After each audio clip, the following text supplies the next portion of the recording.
Hello and welcome, gaming fans. This is Bobby with Day After Day Gaming. Here to bring probably a short stream today. This is more of an introduction to a game called Tabletop Simulator, as you can see here. So, I'm making... Let me just get into something here. Real quick like. Alright, just so we get rid of some of the music. It was a little loud. Alright. Today, I'm introducing an example of Tabletop Simulator, which is a simulator for, well, as you guessed, any type of tabletop game. Not just board games. It is also going to be used for D&D. It could just be used for a basic dice rolling simulator if that's what you want. But it could also be used for lots of different board games. So the classic board games that come with the game when you purchase it are the ones that I'm showing on the screen now. So bear with me for a moment while I'm making sure everything's good on the stream. And then we'll continue. But at least that way you can see kind of the built-in stuff. So if you have friends that are remote, especially possible right now with the way like COVID and everything's going, right? A lot of people are stuck at home, not really able to do anything. So what can you do? You know, if you have friends that play board games, now, whether complicated or simple, this game is a great way to be able to play at a virtual table. So essentially, you can go in and I better go back to the main menu now. It's going to be that loud music again, sorry. When you get the game, you can do two things. You can join somebody else's game or create one. So all that you would do is go in here and create... We're just going to do single player for now, to make it easy. I'm playing by myself, which in the future I'm planning on doing some streams with this single player. There is quite a bit of DLC you can download as well. But just to kind of give you an idea of how it works, we'll click on poker. So... this looks like an 8-player table setup right now. And essentially, if you're playing the game of poker, you can do things like shuffle the cards, you can cut them, you can then shuffle them again, do whatever you want, you can shake to make things happen, yada yada yada. So let's reset those. Trying to put them all back into one stack here. Alright. You can do things like shuffle cards by doing that. There's also buttons on the keyboard that do a lot of different things. And basically, the idea is you would deal out cards to everybody. In this case, I'm by myself, right? So depending on what the rules are for the game you're playing, you would deal out as many cards as you need to. This is just kind of going on forever right now. Because I'm by myself, so I don't have... Oh, they do have other characters. So you can like deal cards to other players. You know, if you're playing a poker game with friends. Of course, I drew way too many. I'm just kind of showing you how it all works. And then when you're done with the round, you can do other stuff. You can, in this case, you can bet money with poker. You can do all kinds of stuff like that. There are quite a few other ones. You can also play a game of chess with somebody else if you like chess. You can zoom in and out. You can also pick up pieces and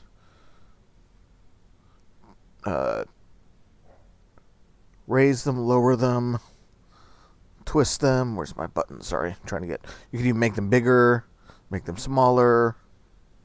So lots of different options you can do in the game to kind of fit your taste.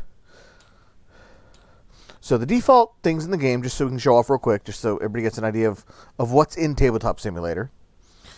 You have RPG, which essentially is RPG tools for like Dungeons & Dragons, or mostly fantasy-based role-playing games. There's Parcheesi, there's the game of Mahjong, poker you already saw, checkers, solitaire, cards, reversey. Tools we'll look at later. Custom is you can make your own kind of customized things. Peace pack. I actually don't know what that is. I didn't check it out yet. There's also dice rolling. We'll look at that in a second. Chinese checkers, Go, Sandbox, which basically means it's just a bunch of parts. You can just build whatever you want. They have card bots if you're going to use cards to keep track of stuff. You can play dominoes. There are jigsaw puzzles built into the game, backgammon, and chess. So one of the more popular things that people do with this is tabletop RPG. So if you just want a place where like you and your friends can roll around dice, you can do that here. Roll dice. Oh, I just flipped it off the table though. Oh no, it flew off the table. Oh, it came back up. You can also grab groups of things to like roll like groups of stuff around if needed. Of course, this particular table kind of sucks because it doesn't have like an edge, so we'll roll a little bit slower. But you can group things together, like do a big roll across the table. Woo! And since you can zoom in and out, you can read whatever's there. It's like a basic tool that you would use. Honestly, the base game though, kind of useless. This is not the part I would recommend. If you're going to get Tabletop Simulator, the best way to use it is to either A, buy a game in the DLC that you like, of which we'll look through here briefly. They cost anywhere from I think like $5 to $10 roughly, depending on the game and the size of the game. Or you go into what's called the workshop. I'll explain that shortly. Let's go through the DLC real quick. So if you're a fan of any of these games, they basically have a complete tabletop build of that particular game with rules either built in or rules you can look up on a link to a website, such like that. So they have Dawn of the Zeds, Draco Magi, an entire version of Zombicide, which I think has a lot of content in it actually. But you can check out it on the Steam store. They have a Pillars of Eternity game, RAR, Boss Monster, Tiny Epic Defenders, and you can just see it keeps going on. There are 42, or there are over 40. I think I saw last count was 42 different things you can purchase. Some of the bigger ones, there's also Scythe. Scythe is a fairly popular game, along with a couple different versions of Tiny Epic. Excuse me. Then Epic. Oh, that's Tiny Epic. Oh, it just changed on me. Mistfall, Dark Rock Ventures, Spirits of the Rice Paddy. I was going to say Realm. I was like, that's not the right game. Three Kingdoms, Unearth. So these are all purchase ones, like I said, anywhere from $5 to $10 roughly. Then you have the real meat of the game, I think, is in the workshop. So as an example, I downloaded a few workshop things just to show you. A lot of people still play a popular Gloomhaven game. There's a couple of them. This one I've liked the best. It's called Gloomhaven Fantasy Setup. So essentially what this allows you to do is play the entire Gloomhaven game remotely with technically up to 6 people if you set up a multiplayer game. So the way it works is you would choose one of the 4 colors down here for like what, players 1, 2, 3, and 4 essentially. There's also a spectator in gray and a game master in black. So the game master can see everything. And I actually helped DM a group of friends who have played this game several times remotely now. But this is all scripted UI. So pretty much everything's built in. So for example, the power of this game, we'll just show you like a 4-player map right now. So let's just say if we had some characters, we're just going to kind of pull some and drag a couple in here. This is all built in a UI that was scripted, so it's essentially somebody built this, import all the cards. So you see that each player has their own kind of board. You have your cards listed here. I'm seeing everything because I currently set myself as the game master. But you can see everything, all the different cards. You can read them by zooming in. Right now you have all your starting cards plus the 3 X cards. So the player playing would have to remove 3 cards that they don't want. And generally what I would do is like, oh, I don't want this card. I'm going to put it down here. I don't want this card. I'll put it down here. Or maybe not this card. So you can like set these 3 cards that you don't want like down here. This could just be your kind of junk area where your experience and other stuff is. And these down here are your advanced abilities, are your level up cards in this particular case. Other things, like in this particular scripted game, that are cool, you have character models that are all painted. Of course, if you don't like that, you can actually change them. You can right-click on them and change the state of them, which puts them back to like an unpainted figure.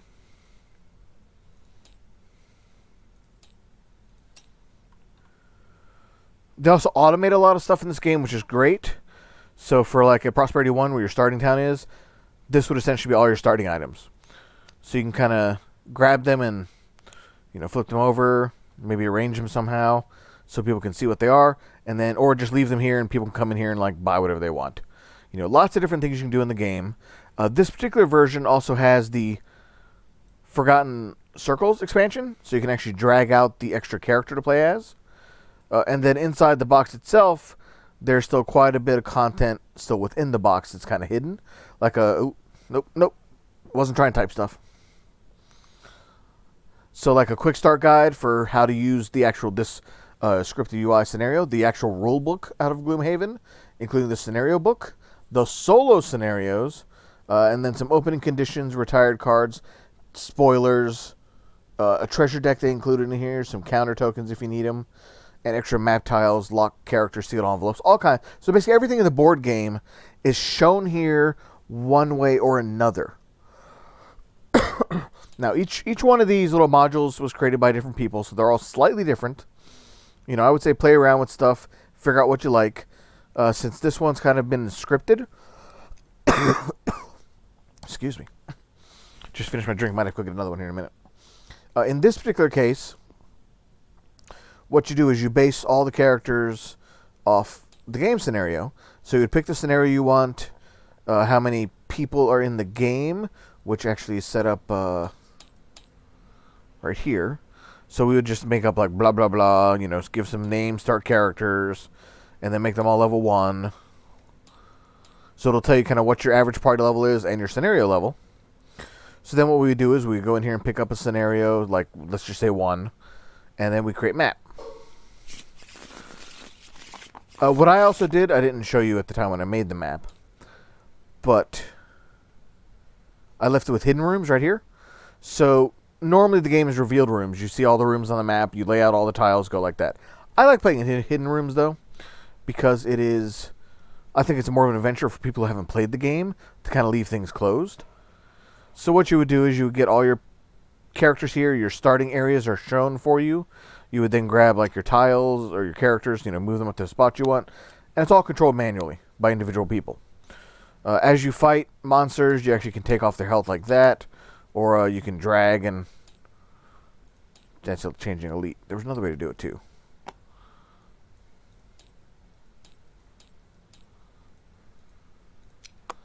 I don't remember on this particular one.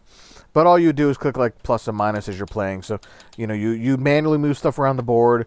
You would play your cards. I should add the player. That would help too. But as you would be playing the game, you'd actually, as a player, you'd put your 2 cards here, player 1, player 2, player 3, player 4. And then you have buttons underneath to show what you're doing. Like, oh, this is an active card now, or this is this card, this is lost. If you're creating elements, you would tap here just to create them. And over here, as you're consuming things, you would consume it. And the top bars, you see 4 different players, 1 through 4. You would change this for your player health if you don't want to do it on the actual standee. And then you can add experience and take away experience as you get stuff. This particular one's also nice because the coins, as you land on them, you just automatically pick them up at the end of your turn. So if you land on a coin and stay there, the coin will go straight to your like character card. Either on top of the card or on conditions. I forget exactly where. So that's just one example of a game that you can play. Now, one other thing I do want to point out, for people who don't know this game's workshop for Tabletop Simulator has lots and lots of Gloomhaven custom characters that have been made. So I do want to show one of those off. So let me just quickly reset this again.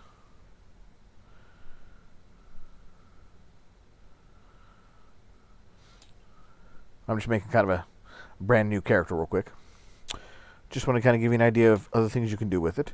So if you've played Gloomhaven, a lot of people have played quite a bit of it. Maybe you're bored of the characters, or you've beaten the game all the way through, or you want something new.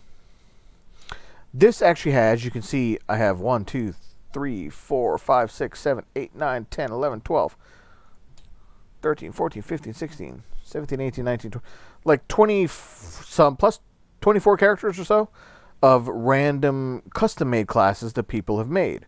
So what you can then do is actually do like an additive load.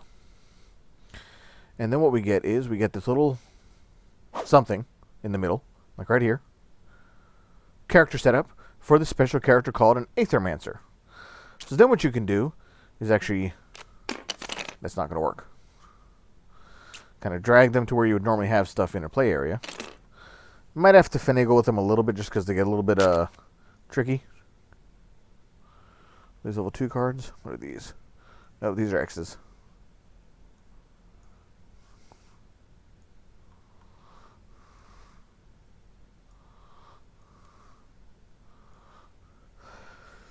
Okay, we'll put this one up here. So sometimes you have to do like a little bit of manual preparation, you know, for grabbing some of these things.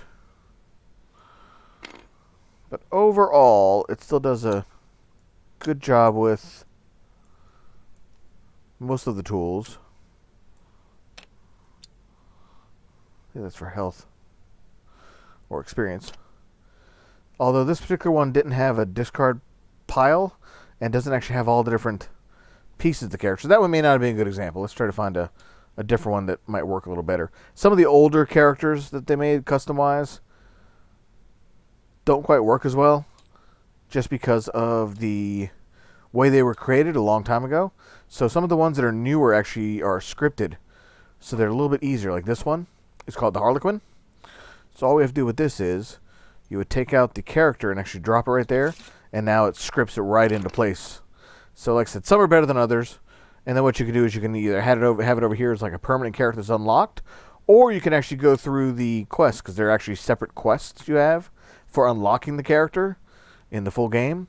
So you can unlock it kind of straight off the bat or use those special rules. So all kinds of games that you can play. Just with Gloomhaven alone is going to have a ton.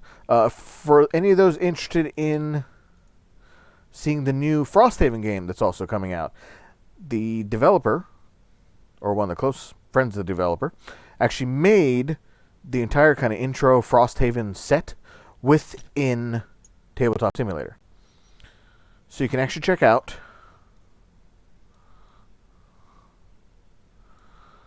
some of the new characters. There's an Isaac Tinker and a Cephalophore. Happy birthday events. The birthday scenarios.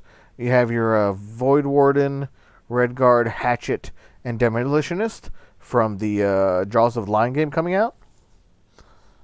Hello, Megan Stoffeles. Yes, I love Gloomhaven as well. This is the Tabletop Simulator version that I'm just kind of showing off today. But then you have your Necromancer. Oop, there we go. Germinate, Drifter, Deathwalker, Blinkblade, and Banispear. The 6 starting classes of the Frosthaven game are locked in here. Or I should say unlocked in here. So you can always kind of check it out and see some of the new Frosthaven stuff. Maybe, you know, learn which of the characters you might want before it releases. Just to get an idea of what they have. And then over here we have, I don't know what we have here. Money. Rock Roots. Arrow Vines. Sand Thistles. Corpse Caps. Yeah, I don't know what all these are. I think that's what's that? Random items. I think that's just random stuff. Nothing exciting right now. Oh, here's the Frosthaven map. Yes, you can get an idea before the game comes out what the map looks like. And some of these grids will be changing as we play. Like you'll be adding stickers for new events out here, and then you'll be growing the town as you're playing and leveling.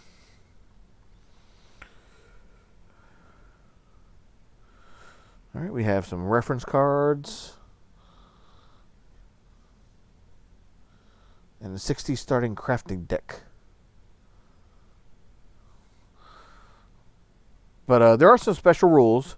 You just have to kind of go through and figure out what the rules are. And there's stuff in the box still. Probably the scenarios and map tiles. Yeah. Oop. I always type trying to move the map around.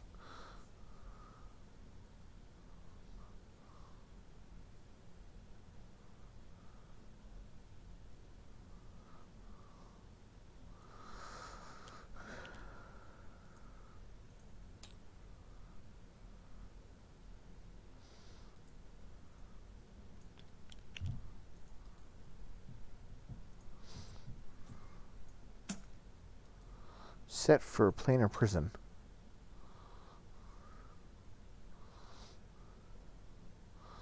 Gotcha. So these are some of the individual pieces you may need for that particular room and board setup. I don't see the rules, though, for it. But I haven't actually checked this out, so I don't want to spend too much time on it, because, like I said, this is more of a show and tell series. But what we do is you go in here, and I think you do something similar that we did in the other game. You have a scenario set up, and then you would pick, like, the adventure you want to start with.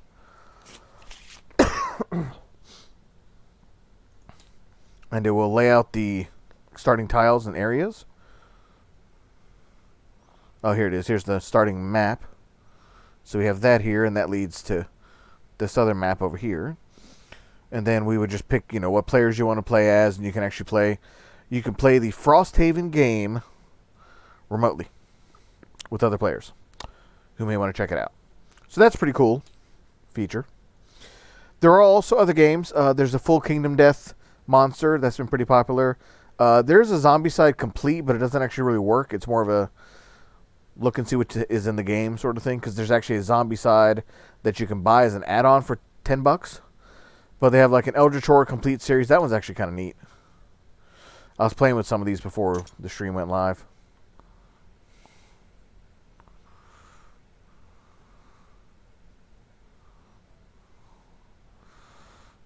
Alright. So like this would be the map for Eldritch Horror. You have all your little tokens in different bags, different areas. The characters are...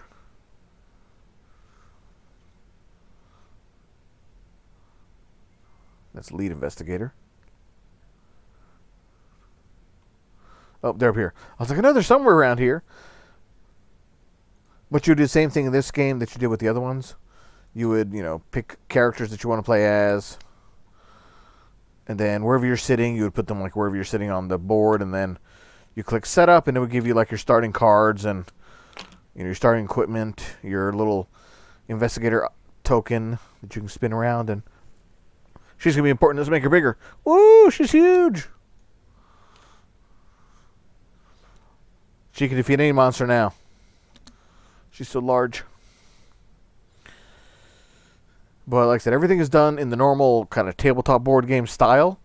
It's just... You don't have to worry about picking up and putting things away. And then if you get really mad at the game, you can do the old flip table thing. There's actually a flip the table, so if you get pissed off with the game or losing a lot, flip the table. Screw you, table. I'm done with you. Bye-bye. That's when you get mad. But there are other types of games in here. They have a full Madara build for anybody who's seen that game. It's a beta build. It still kind of works. You have to do some stuff manually. But if you like co-op at dungeon crawlers, this is a good one. Similar to Gloomhaven. In some cases more complicated, in some cases easier. But you have 4 starting characters unlocked, and then you would go through the scenario book, read the rules, and then you start with like a map that you can actually load, which this part's cool. You can load the page in there, and it'll load the map for you in the middle. But then you have place the monsters. You have Red Revealer to read the secret stuff. Just like you do actually that's what you actually do in the full board game. Oh, and these have all painted figures too, which are pretty cool.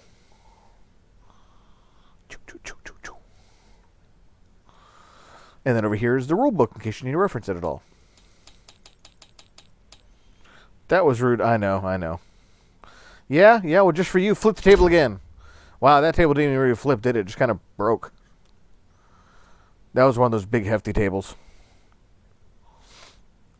Let's see, what else did I download quickly just to show off? Dungeonology. The Expedition. For anybody familiar with Dungeonology.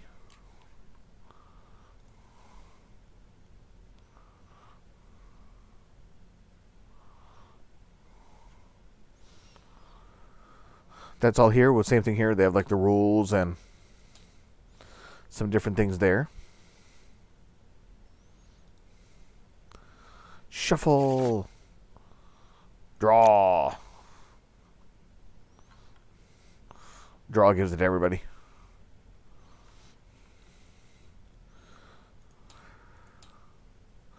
There's a Fallout board game. That was the New California. I don't know if I got the regular one. May have only found New California. There's Descent 2 second edition. Not 2, I was going to say 2E. But it's really the second edition of Descent. Yeah, you'll notice they also have different backgrounds. Sometimes they put the like board games on there. We have a floating table. And this one has the expansion selection tray in this one. So, in case you get Descent, there are quite a few expansions. Go away. You can kind of add them in if you already own some of them, or if you know how to play them, or maybe you want to check out something that you haven't seen before. This is actually a good place to kind of explore and figure out what there is, so you know what there is for later.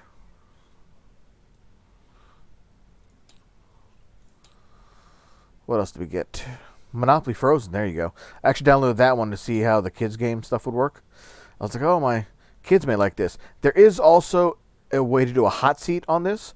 So if you have like a big screen TV or, you know, laptop or computer everybody can share, you can actually all get behind a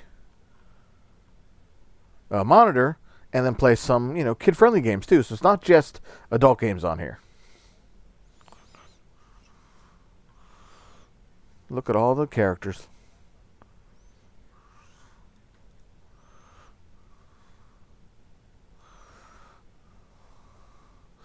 It's junior, so everything's like only up to $5. Yep.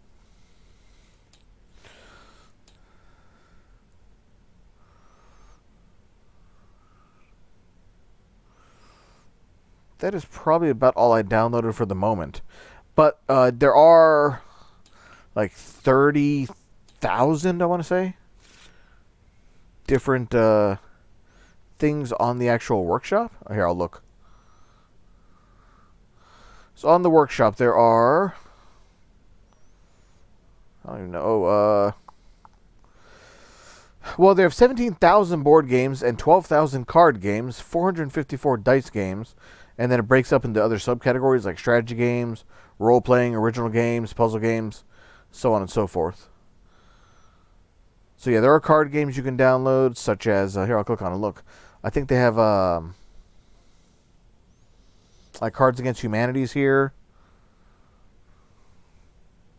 If it loads for me. Come on. The workshop's being a little slow. It's not loading.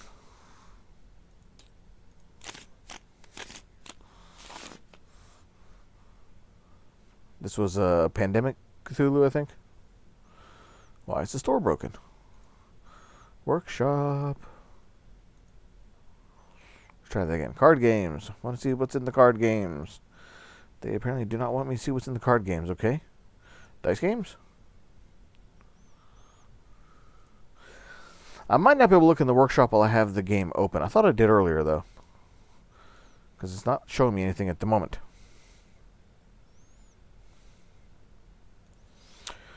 Anyway, the other nice thing that I had spoken about earlier was the D&D options.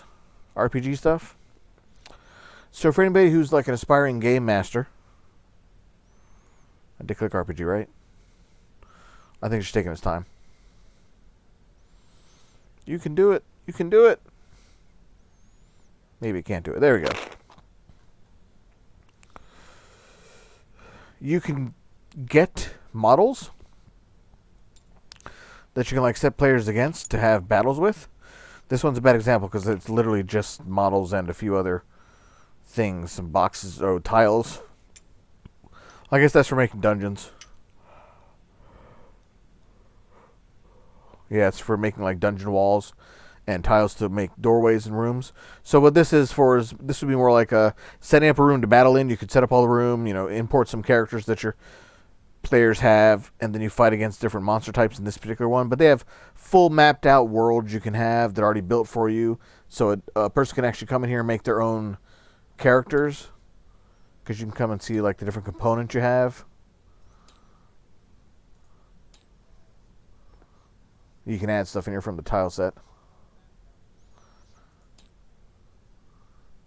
Villains. Yeah, here's heroes. I knew heroes were somewhere.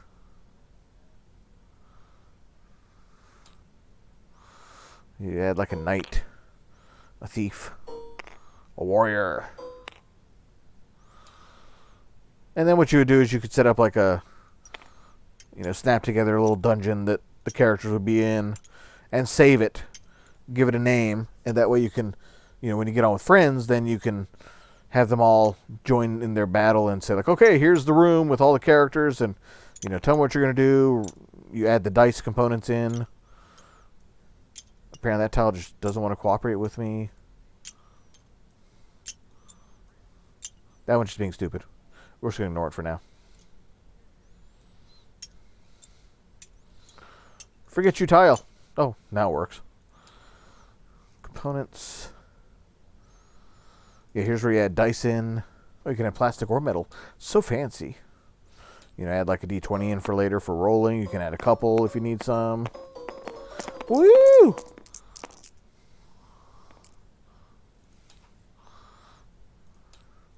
You can add blocks if you want to, be stupid with blocks for some reason. You can have counters like marbles or other tools you can also add in. So if you wanted to have bags for storing stuff, or MP3 player for music, or note cards so people can take notes on, or counters for like monster killing, or I haven't tried the tablet before, so I'm not sure what goes in there. A calculator in case you're doing calculations. I don't know what's in a miscellaneous. What's in here? Coins and things. Quarters. Random mahjong tiles. So fancy.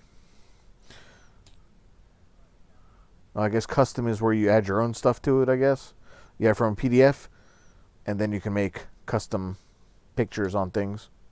So there's a lot of customization you can do, especially if you're a builder or if you have board games and you're interested in doing this. You can actually put your own thing together and add it to the workshop. It takes time, though. And then we're going to roll all these dice. Oh, I picked up a tile. Yeah, whatever. Tile's going with us. Oh, I got a 20. I got another 20. Nice. I got 2 20s. No ones. Yay. And apparently I got 198 on my rolls. Woohoo. Yeah, and then whenever you're done, you can actually create folders, save games. So, once you're done playing the game for the night, you just save it and then come back in here later and play it with your friends later. So it's nice that you can kind of stop and, pick back up whenever you want. No matter if it's a half an hour game to a 6-hour Gloomhaven game, which I've done. Whew. It's rough too. But that's probably going to be it that we're doing tonight. Just wanted to kind of show off, like I said, the tabletop simulator that I am planning on using on some of our tabletop Tuesdays or Thursdays. Primarily when I'm not alone, when I am alone. Since Kat is with her grandparents today, she's not actually here, so I didn't have a way to play anything easy. And honestly, I was just lazy tonight for setting up a whole board game from scratch to play for a while. So I'm thinking on Thursday, the plan is I may actually pick up one of the DLCs or find something here to play. It might be Gloomhaven if I'm feeling froggy or something else. We'll see. Or I'll look for some other stuff in the workshop to figure out something else that might be interesting to play to show it off. But I will play one of these most likely on Thursday just to kind of show a little bit more of how the game works, how Tabletop Simulator works for that particular board game. And feel free to tune in if you're interested in seeing more of Tabletop Simulator. It's definitely a very powerful tool, and I think it was $20 to $30 total. I got on sale for like $10 to $15, I think. So definitely worthwhile. And like I said, great right now during the COVID times when everybody's kind of stuck at home. You can play with friends no matter where they are, as long as they have internet. And Tabletop Simulator. Everybody does have to buy Tabletop Simulator. The one thing I don't know is, because I haven't tried it yet, is for DLC. If you have the DLC, they may also have to buy it. I don't know if you can host and other people can join you if they don't have the content. So, again, not sure on that, because I haven't actually bought anything yet. But maybe we'll download something and try it next time, just to see how it might work. I'm actually eyeing, I have the game. It is, where is it? Dungeon Drop. Might do that one next time. Might pick it up. It's a fun game where you drop tokens on the board and you actually conquer rooms with a character. And it's kind of randomized each time, so every time you play is different. You get points, and the person with the most points at the end wins. There's an entire solo mode that I haven't actually played yet. So I'm thinking if I pick that up, I can do a solo mode possibly for it on Thursday. And they don't have to drop stuff and have stuff landing on the floor, which is what happens sometimes when we're playing it at home. So, but thanks for joining in. For anybody who watched, stay tuned for more from Day After Day Gaming. I'll be doing some gaming tomorrow, most likely. It's Wednesday, so I'm kind of doing something kind of retro-y that looks old school. It could be a new game that just looks like it's an old school, like, 8-bit kind of game or something else. But most likely it'll be... I'm not sure what it'll be, honestly. I got a couple new games today from my Humble Bundle, so I'll see if any of those look kind of retro-y. Maybe we'll try one of those. Only the host needs to buy a DLC. Oh, well, thank you, Megan Softleys. That's very useful to know. So, if you're the host of a lot of the Tabletop Simulator stuff, you actually can buy the game, and then other people can join you to play it. So, that's good to know. So, yeah. Look forward for more from Day After Day Gaming. This is Bobby, signing off, and keep on gaming day after day. We will see you next time.